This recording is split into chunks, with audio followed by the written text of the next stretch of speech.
broken glass, they're snapping mouse traps on each other, they're staple gunning their tongues to the fucking turnbuckles.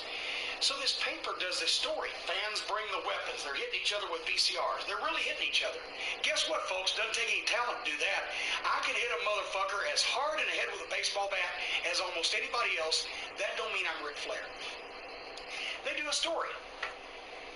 In front of 75 people in a warehouse, these fucking guys are mutilating themselves, and Ian Rotten and his fucking shyster business partner are making any money there is to be made off of it because they ain't paying the guys none.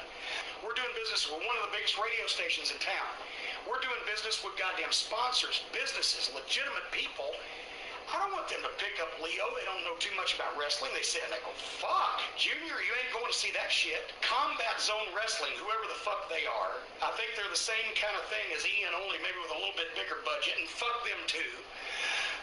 While I'm talking about it, fuck you, Combat Zone Wrestling. You know, like, never been anybody, never gonna be anybody.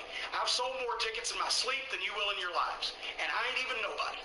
You might have heard him in this interview discuss Ian Rotten as well, which brings us very nicely into our last entry on the list.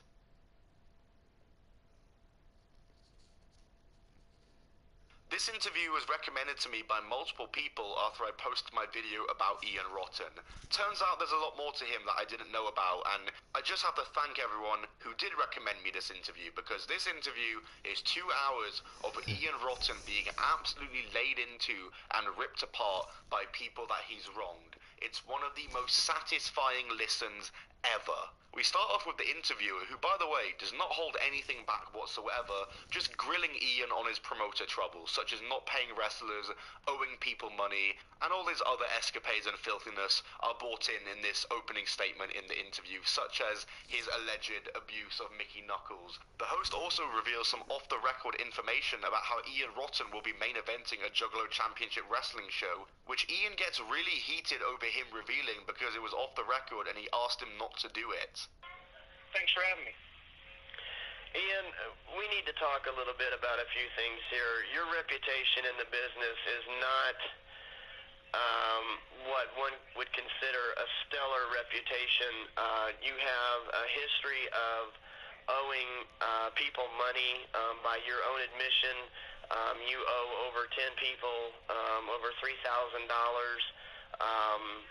You have done benefit shows in the past, one for one of your referees, Harry Palmer, who needed a headstone for his young son that passed away. And the stories that came out of that show was that it was a full house, you were doing great on concessions, and the amount that you gave Harry Palmer was in $500 or less. There are allegations that you had a physical altercation with Mickey Knuckles and did some bodily injury to her.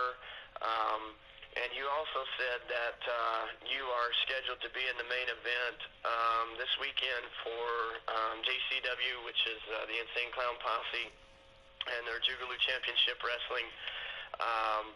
And I have in front of me the lineup for that show that lists the main event as Corporal Robinson against Richie Boy Briar Wellington. So, who are we to believe when it comes... First of all, dude, you just broke a cardinal rule of anything of reporting and lost all credibility with me whatsoever. I told you that off the record. It's a surprise thing, and you just blew it.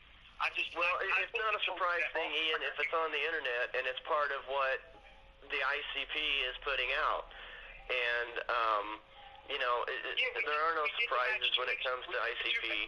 And my credibility is far more valid than yours at this point. The host then also questions Ian over the allegations of paying JC Bailey in drugs, and basically gets an admission that he did. Let's talk about one of the things that is dogging you the most, okay? And that is the thing with JC Bailey and the funeral, and JC Bailey in general, all right? Now, JC Bailey, for those that do not know, is the son of Joe Bailey, one of the most well-known people down around in the Mid-South area. His son got into the business. You took him under your wing. And there was a night that JC worked for you 5 times. Was it a King of the Deathmatch event? Am I correct in saying that? He worked 4 times in 2 days. Okay.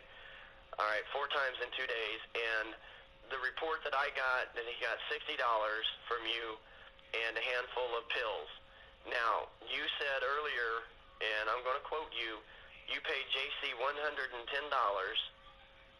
for working those 4 or 5 times, whichever the case may be, and then JC came and bought pills from you. Is that a correct statement? Well, actually, you also have to add in the fact that he was also paid $75 on night 1. Okay. Now, at the shows where you paid him $100 and whatever dollars, and you said he came and bought pills from you after the show, is that a fair statement? You sold JC pills at your show. Yeah. Okay. So that makes you a drug dealer. You sold drugs to an addict. We mentioned Mickey Knuckles before about the allegations of him injuring her, and Mickey Knuckles then calls in to go and grill Ian over those allegations, and yeah, she does not hold back any punches whatsoever.